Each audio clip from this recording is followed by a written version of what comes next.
জন্য এসেছিলেন, রোজা রাখার জন্য এসেছিলেন, হজের বিধান শেখাবার জন্য, নিশ্চয়ই এগুলো শেখাবার জন্য এসেছিলেন। তার সাথে সাথে আপনাকে পৃথিবীর বিজয়ী জাতি বানাবার জন্য নবী মুহাম্মদুর রাসূলুল্লাহ বলুন সাল্লাল্লাহু আলাইহি সাল্লামকে পৃথিবীতে পাঠানো হয়েছে।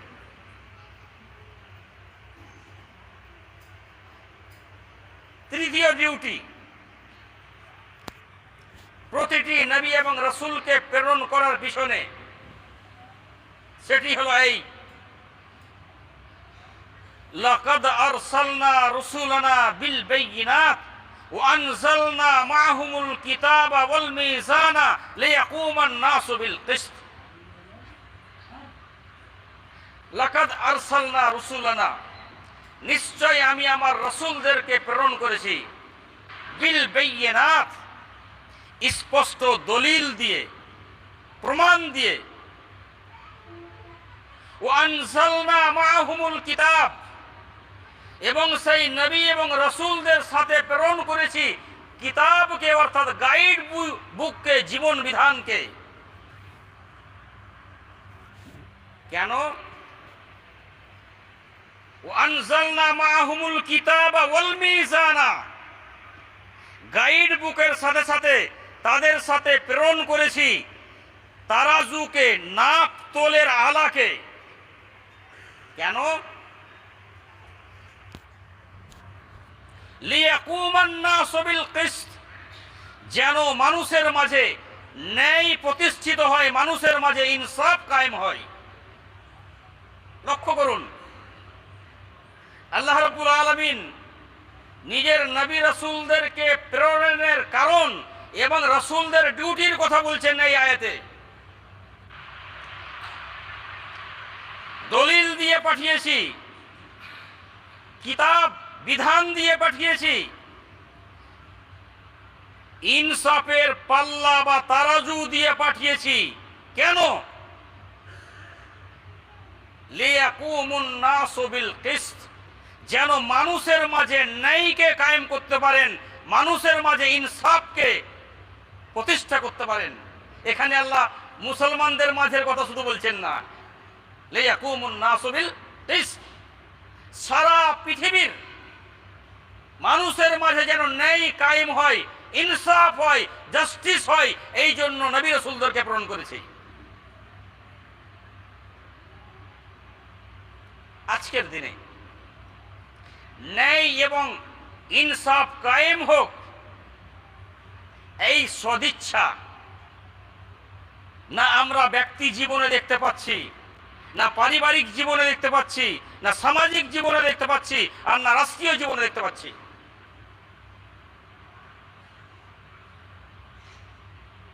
বিশ্বনবী জনাবে মুহাম্মদুর রাসূলুল্লাহ বলুন সাল্লাল্লাহু আলাইহি ওয়াসাল্লাম সমাজে ন্যায় এবং ইনসাফকে কায়েম করার জন্য আপ্রাণ চেষ্টা চালিয়েছেন, সারা জীবন সংঘর্ষ করেছেন। তিনি নবী হওয়ার আগেও এবং নবী এবং রাসূল হওয়ার পরেও।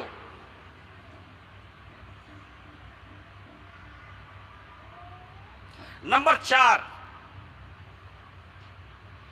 এই নবী এবং রাসূলরা শুধু কথার মাধ্যমে নয়, শুধু ভাষণের মাধ্যমে নয়, ইনারা নিজের প্র্যাকটিক্যাল লাইফের মাধ্যমে সমাজ ব্যবস্থায় ন্যায় এবং ইনসাফকে কায়েম করার জন্য যা যা করণীয় তা তিনারা করেছেন।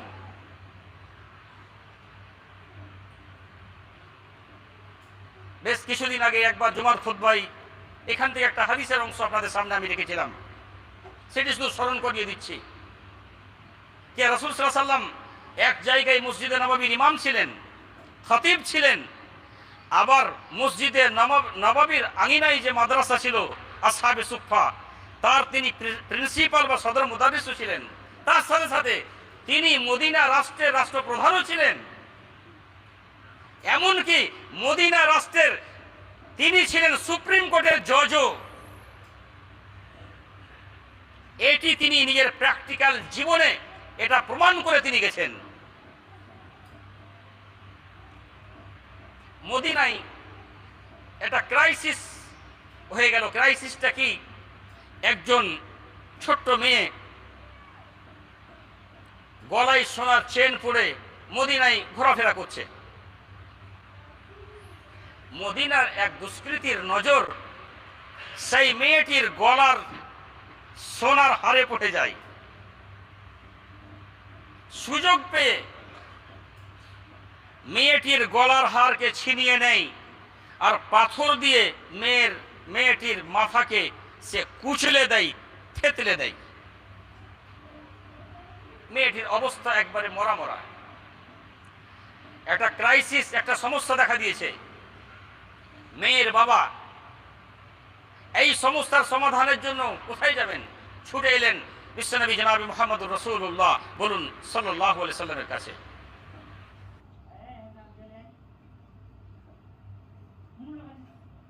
दुरूद उन पर सलाम उन पर यही कहना खुदा का है खुदा। রাসূল সাল্লাল্লাহু আলাইহি সাল্লাম মেয়ের বাবার সাথে শোনার পরে ছুটে গেলেন মেয়েটির কাছে। তখনও মেয়েটির হুঁশ জ্ঞান বাকি। মেয়েটিকে সম্বোধন রাসূল সাল্লাল্লাহু আলাইহি সাল্লাম সম্বোধন করে বলছেন, দেখুন, একজন মসজিদে নববীর ইমাম, একজন মসজিদে নববীর খতিব, তিনি কত বড় ইন্টেলিজেন্স ছিলেন। মদিনায় ছিনতাই কে করতে পারে, ক্রাইম কে করতে পারে, এই অপরাধ সংগঠিত কে করতে পারে, প্রত্যেকের ডাটা বিশ্বনবী জনাবে মুহাম্মদুর রাসূলুল্লাহ বলুন সাল্লাল্লাহু আলাইহি সাল্লামের মেমোরিতে ছিল। তিনি মেয়েটিকে সম্বোধন করে এক একজন লোকের নাম বলছেন। তোমার সাথে কি এই কাণ্ড অমুক করেছে? মেয়েটি মাথা নাড়াচ্ছে না। তমুক করেছে? মেয়েটি মাথা নাড়াচ্ছে না। কয়েকজন নাম বলার পরে যখন একজন ব্যক্তির নাম বলেছেন অমুক, তখন মেয়েটি মাথা ইশারা করে হ্যাঁ বলে মেয়েটি মারা গেল। অপরাধী কে অ্যারেস্ট করা হলো, মদিনা রাষ্ট্রের বিধান অনুযায়ী তাকে শায়েস্তা করা হলো।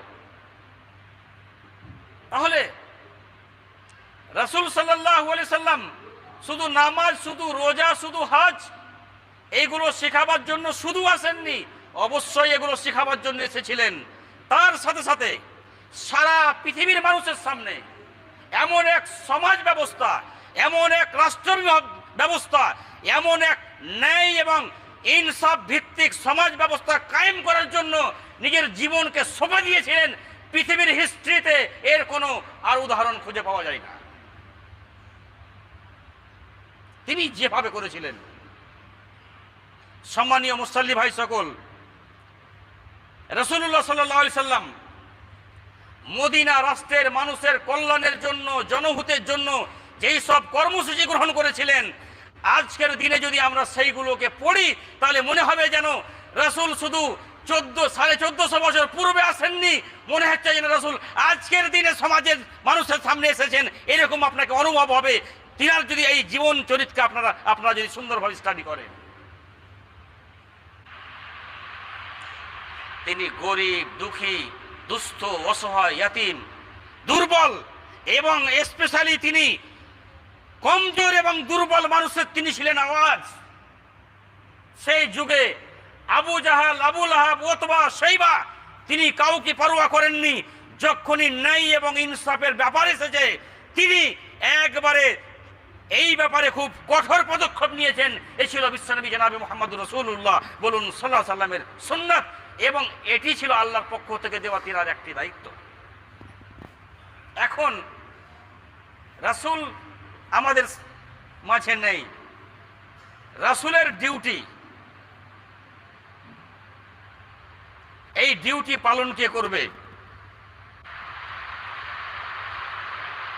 আমরা যদি নবী মুহাম্মদুর রাসূলুল্লাহ বলুন সাল্লাল্লাহু আলাইহি সাল্লামের হাদিসগুলোকে যদি আমরা সামনে রাখি তাহলে আমরা এখান থেকে অনেক কিছু আমরা জানতে পারবো। আসুন, আল্লাহ রাব্বুল আলামিন স্পেশালি যারা মুমিন, যারা কোরআনের অনুসারী, যারা হাদিসের অনুসারী, তাদের একটা ডিউটি দিয়েছেন। সেটি কি?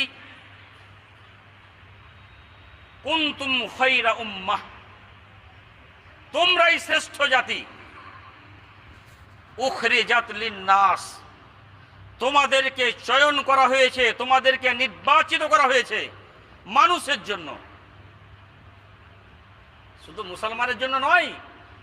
উখরিজাত লিন্নাস, পৃথিবীর মানুষের জন্য তোমাদেরকে চয়ন করা হয়েছে, নির্বাচিত করা হয়েছে। তা'মুরুনা বিল মা'রুফ, মানুষকে সৎ কাজের আদেশ দেবে, ওয়া তানহাউনা আনিল মুনকার, এবং অসৎ কাজ থেকে বাধা দেবে।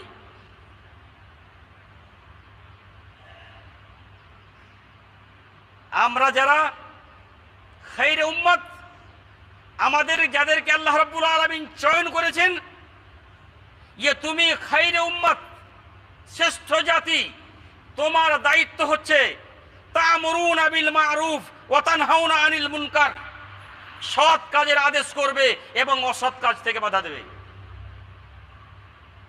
আজকে আমাদের সমাজে সৎ কাজের আদেশ এবং অসৎ কাজ থেকে বাধা দেওয়ার এই যে তরিকা পদ্ধতি শেষ হয়ে গেছে। মনে হচ্ছে যেন মুসলিম সমাজ ব্যবস্থা এক জঙ্গল রাজ্যে পরিণত হয়েছে। এবং বিশ্বনবী জনাবে মুহাম্মদুর রাসূলুল্লাহ বলুন সাল্লাল্লাহু আলাইহি ওয়াসাল্লাম যেই অসামাজিকতা, যেই অইসলামী কালচারকে পৃথিবী থেকে মুক্ত করার জন্য সারা জীবন আন্দোলন সংগ্রাম করেছেন, মনে হচ্ছে যেন আমরা মুসলিম সেই অন্যায়, সেই পাপ, সেই অবিচারকে আবার আমরা সেগুলোকে আমদানি করেছি। রাসূলুল্লাহ সাল্লাল্লাহু আলাইহি ওয়াসাল্লাম নেশার বিরুদ্ধে, শরাবের বিরুদ্ধে আন্দোলন করেছেন। রাসূল সাল্লাল্লাহু আলাইহি ওয়াসাল্লাম সুদের বিরুদ্ধে আন্দোলন করেছেন। রাসূল সাল্লাল্লাহু আলাইহি ওয়াসাল্লাম যত রকমের দুর্নীতি আছে তাকে সমাজ থেকে উৎখাত করে সুন্দর এক আইডিয়াল সমাজ তৈরি করার জন্য রাসূল সাল্লাল্লাহু আলাইহি ওয়াসাল্লাম আন্দোলন করেছেন।